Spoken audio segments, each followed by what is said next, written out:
அவர் சொல்லுவார், அவர் பயங்கரமான ஆளாச்சு அப்படின்னு சொல்லுவார். ஆனா இப்ப என்ன சொல்றாங்க, இஸ்ரேலா அவன் ஒண்ணும் இல்லை, துருக்கி இன்னொரு ஈரான், துருக்கி ஒரு பிளான் ஒன்று இப்ப பண்றாங்க. என்ன அப்படின்னு சொன்னா 50க்கு மேற்பட்ட ஃபைட்டர் ஜெட்களை ஒரே நேரத்துல மத்திய கிழக்குக்கு அமெரிக்கா அனுப்பி வச்சிருக்காங்க. ஹொர்முஸ் ஜலசந்தியை பூட்டுறது அப்படிங்கிறது எங்களுக்கு ஒரு பெரிய ஒரு இஷ்யூவே கிடையாது. ஆயத்துல்லா அலி கமேனி கிட்ட இருந்து ஒரு உத்தரவு வந்தா போதும். இதுல இன்னும் இடிய தூக்கி போடும் விதமாக இன்னைக்கு யாருமே எதிர்பாராத விதமாக ரஷ்யா தங்களினுடைய கடற்படையை முழு பலத்தோட நிச்சயமாக ஈரான் இந்த யுத்தத்துல மிகப்பெரிய ஒரு அழிவை சந்திக்கும். ஆனா 90% சாத்தியக்கூறுகள் அமெரிக்கா ஈரானுக்கு அடிக்கக்கூடிய வாய்ப்புகள் தான் இருக்கு. இப்ப இந்த யுத்தம் அப்படிங்கிறது சும்மா நோமலா முடிஞ்சிடும், இனி யுத்தம் நடக்க மாட்டா அப்படின்னு சொல்லி யோசிச்சு கொண்டு இருக்காங்க. அப்படிதான் யோசிக்கணும். என்னன்னா ஒவ்வொரு மனிதனுக்கும் 1000 பிரச்சனைகள். புனிதமிகு ரமலான் மாதத்துல முதலாவது நாள்ல இன்னைக்கு நாம காலடி எடுத்து வச்சிருக்கோம். இந்த ரமலான் மாதம் அப்படிங்கிறது அனைவருக்கும் சந்தோஷமான மகிழ்ச்சியான மன நிம்மதியை தரக்கூடிய, இறைவனிடத்துல நமக்கான நெருக்கத்தை அதிகரிக்கக்கூடிய ஒரு மாதமாக இந்த மாதம் இருக்கு. இந்த மாதத்துக்கு கொண்டு வந்து சேர்த்து இறைவனுக்கு இந்த இடத்துல நம்ம நன்றியை சொல்லிக்கொண்டு இன்றைய நாளினுடைய முதலாவது விடயத்துக்குள்ள நம்ம போகலாம். அந்த அடிப்படையில ஒரு சில முக்கியமான ஆய்வியலாளர்கள் வெளியிட்ட கருத்தை நான் உங்கள்கிட்ட சொல்லலாம் அப்படின்னு சொல்லி நினைக்கிறேன். என்ன அப்படின்னு சொன்னா, இப்ப இந்த பேச்சுவார்த்தை நடக்கிறதுக்குரிய முக்கியமான காரணம் ஈரான் மற்றும் அமெரிக்கா இந்த 2 நாடுகளுமே அதாவது இந்த உலகத்துல வரலாறு காணாத இந்த காலத்துல ஒரு மிகப்பெரிய ஒரு யுத்தத்திற்கு தயாராகி கொண்டு வராங்க. இந்த யுத்தத்துக்குரிய தயார்படுத்தலை செய்வதற்கு 2 தரப்புகளும் எடுத்துக்கொள்ற நேரம் தான் இந்த பேச்சுவார்த்தை அப்படின்னு சொல்லி முக்கியமான ஆய்வியலாளர்கள் இந்த கருத்தை வெளியிட்டு இருக்காங்க. அந்த அடிப்படையில 2ஆம் கட்ட பேச்சுவார்த்தை ஜெனீவாவுல நேற்று இடம் பெற்றிருந்துச்சு. இந்த பேச்சுவார்த்தை இடம் பெற்று கொண்டிருக்கவங்களதான் நம்ம வீடியோ போஸ்ட் பண்ணியிருந்தோம். பட் அதனுடைய ஃபைனல் டிசிஷன் நம்ம வீடியோ போஸ்ட் பண்ணக்குள்ள வரல. பட் இன்னைக்கு வந்திருக்கு. அது சம்பந்தமா முதலாவது விஷயத்துல பார்க்கலாம். என்ன அப்படின்னு சொன்னா, நேற்றைய பேச்சுவார்த்தை முடிய அப்பாஸ் ஆராய்ச்சி வெளியே ஊடகங்களுக்கு பேட்டி கொடுக்கார். என்ன அப்படின்னு சொன்னா, பேச்சுவார்த்தைகளுக்கு பிறகு நல்ல முன்னேற்றம் ஏற்பட்டிருக்கு. ஒரு நல்ல ஒரு பேச்சுவார்த்தையாத்தான் இந்த பேச்சுவார்த்தையை நாங்க பார்க்க, ஒரு நல்ல வரைவு எட்டப்படக்கூடிய வாய்ப்பு இருக்கு அப்படின்னு சொல்லி முதல் 3-4 வசனங்களை இப்படி அப்பாஸ் ஆராய்ச்சி சொல்லி போட்டு அடுத்ததான் சொல்றார். என்ன அப்படின்னு சொன்னா, வரைவு செய்யறது அப்படிங்கிறது தான் கடினமா இருக்கும். அதாவது என்ன அப்படின்னு சொன்னா, அக்ரிமெண்ட் பண்ணினா தானே அந்த பேச்சுவார்த்தை முழுமை பெற்றதாக அர்த்தமாகும். அப்ப அதாவது இரு தரப்பும் சம்மதிச்ச ரூல்ஸ் மற்றும் ரெகுலேஷன்ஸ் எழுதி அதை சைன் பண்ண வைக்கிறதுக்குரிய ஒரு டாக்குமெண்ட்டை தயார்படுத்துறது அப்படிங்கிறது தான் கஷ்டமா இருக்கும் அப்படின்னு சொன்னா, இதை விட என்ன சொல்ல வாரீங்க அப்படின்னு சொல்லி தெரியலையே. அதாவது பேச்சுவார்த்தை வெற்றி அடைஞ்சிட்டு அப்படின்னு சொல்ல வாரீங்களா, பேச்சுவார்த்தை வெற்றி அடையல அப்படின்னு சொல்ல வாரீங்களா, என்ன சொல்ல வாரீங்க, ஒண்ணுமே புரியலையேன்னு நான் நேரத்துல சொன்னதாங்க. அதாவது இது ஒரு யுத்தத்திற்கான தயார்படுத்தலை 2 தரப்பு மேற்கொள்றதுக்கு எடுத்துக்கொள்ற நேரம் தான் இந்த பேச்சுவார்த்தை அப்படின்னு சொல்லலாம். இந்த நேரங்கள்ல அமெரிக்காவினுடைய எக்ஸியோஸ் சில யுத்தங்கள் நடக்க போகுது அப்படின்னு சொன்னா இவங்களுடைய கருத்து கணிப்பு கிட்டத்தட்ட எக்ஸாக்டா கரெக்டா இருக்கும் அப்படின்னு சொல்லலாம். எக்ஸியோஸ் அப்படிங்கிற நியூஸ் தளம் அவங்க சில அதிகாரிகளை மேற்கோள் காட்டி சில முக்கியமான கருத்துக்களை வெளியிட்டு இருக்காங்க. என்ன அப்படின்னு சொன்னா, சில நாட்களுக்குள்ள ஈரான் அமெரிக்கா யுத்தம் ஆரம்பிக்கக்கூடிய வாய்ப்புகள் அதிகமாக இருக்கு அப்படின்னு சொல்லியிருக்காங்க. அது மட்டும் இல்லாம இந்த யுத்தம் அப்படிங்கிறது இப்ப நடக்க போற யுத்தம் அப்படிங்கிறது இதுவரை காலமாக உலகம் கண்டிராத மிகப்பெரிய ஒரு யுத்தமாக இருக்கும். சாதாரண மனிதர்கள் நிறைய பேர் இப்ப உலகத்துல நினைச்சு கொண்டு இருக்காங்க, இப்ப இந்த யுத்தம் அப்படிங்கிறது சும்மா நோமலா முடிஞ்சிடும், இனி யுத்தம் நடக்க மாட்டா அப்படின்னு சொல்லி யோசிச்சு கொண்டு இருக்காங்க. அப்படிதான் யோசிக்கணும். என்னன்னா ஒவ்வொரு மனிதனுக்கும் 1000 பிரச்சனைகள் இருக்கும். தங்களுடைய சொந்த நடவடிக்கைகளுக்காக முடிஞ்ச ஓட வேண்டிய சூழ்நிலை தான் நிறைய மனிதர்களுக்கு இருந்து கொண்டு இருக்கு. இப்ப அவங்க யோசிச்சு கொண்டு இருக்கிறதுல நியாயம் இருக்கு. ஆனா அவங்க எல்லாரையுமே மீறி இப்ப வரப்போற யுத்தம் ஒவ்வொருத்தருடைய தனி மனித வாழ்க்கையிலையும் பெரிய அளவுல ஒரு பாதிப்பை ஏற்படுத்த போகுது. அதுக்காக இந்த 2 தரப்பும் தயாராகி கொண்டு இருக்காங்க. அது மட்டும் இல்லாம இஸ்ரேல் இந்த யுத்தத்துக்காக முழுமையாக தயார்படுத்திட்டு வேகமாக இஸ்ரேல் தங்களை தயார்படுத்தி இருக்காங்க. அது மட்டும் இல்லாம டொனால்ட் ட்ரம்பினுடைய மூத்த ஆலோசகர் ஒருவர், பேர் குறிப்பிடாத மூத்த ஆலோசகர் ஒருவர் எக்ஸியோஸுக்கு தகவல் வழங்கியிருக்காரு. என்ன அப்படின்னு சொன்னா, அமெரிக்காவுக்கு இந்த யுத்தத்துக்கு போறதுக்கு விருப்பம் இல்லை அப்படின்னு சொன்னாலும் வரும் நாட்கள்ல 90% சாத்தியக்கூறுகள் அமெரிக்கா ஈரானுக்கு அடிக்கக்கூடிய வாய்ப்புகள் தான் இருக்கு. அந்த அடிப்படையில் எக்ஸியோஸினுடைய தகவல்கள் இப்படி இருக்கோங்களே, இஸ்ரேல் இந்த யுத்தத்தை எப்படியாலும் ஆரம்பிக்கணும் அப்படின்னு சொல்லி துடிச்சு கொண்டு இருக்காங்க. 12 நாள் வாங்கினா அடி அந்த அடியினுடைய வெளிப்பாடு எப்படி இருக்கு அப்படின்னு சொல்லி நான் சொல்றேன். அதுக்கு முன்னாடி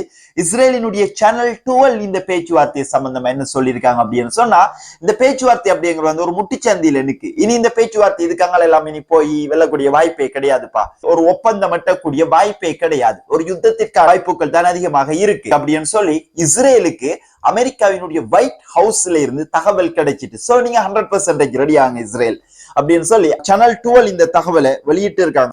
இது இப்படி இருக்கிற நேரங்கள்ல ஈரான் இஸ்ரேலுக்கு அடிச்ச அடியினுடைய பிம்பம் எப்படி வெளிப்படுது அப்படின்னு சொல்லி முன்னாள் பிரதமர் இஸ்ரேலினுடைய நஃப்தாலி பென்னட் ஊடாக நம்ம இப்ப தெரிஞ்சு கொள்ளலாம். என்ன அப்படின்னு சொன்னா, உலகம் இஸ்ரேலை நேசிக்காது, நம்மளுடைய எதிரிகள் நம்மளை பார்த்து பயப்படணும், ஈரான் அடிச்சதுக்கு பிறகு நம்மளை பார்த்து பயப்படுறான் இல்லே அப்படிங்கிறது அதுக்கு அர்த்தம்.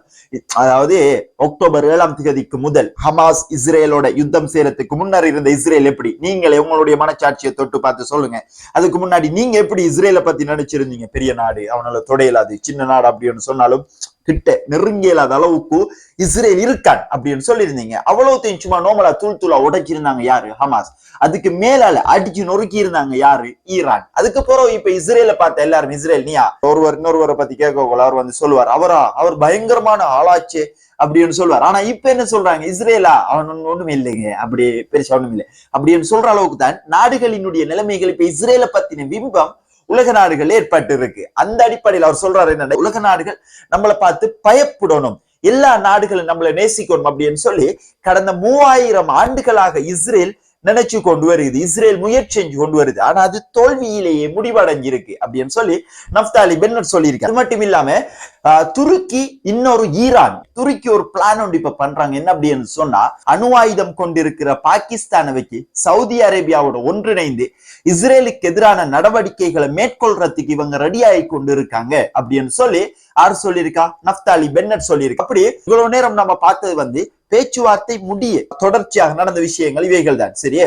இந்த பேச்சுவார்த்தை முடிஞ்சு அல்லது 2 மணித்தியாலங்களுக்குள்ளே யுனைடெட் ஸ்டேட்ஸ் ஆஃப் அமெரிக்கா அவங்கள்ட்ட இருக்கிற F-15 ரக விமானங்கள், F-22 ரக விமானங்கள், F-35 ரக ஃபைட்டர் ஜெட்கள், அப்படி 50க்கு மேற்பட்ட ஃபைட்டர் ஜெட்களை ஒரே நேரத்துல மத்திய கிழக்குக்கு அமெரிக்கா அனுப்பி வச்சிருக்காங்க.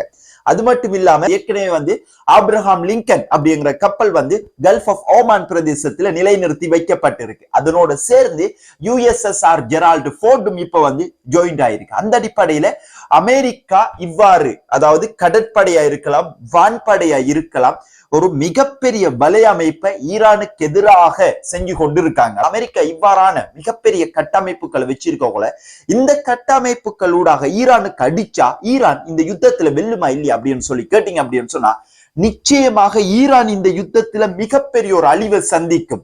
ஆனா கடந்த ஒரு 5 ஆண்டுகளாக ஈரான் என்ன சொல்லி கொண்டு வராங்க?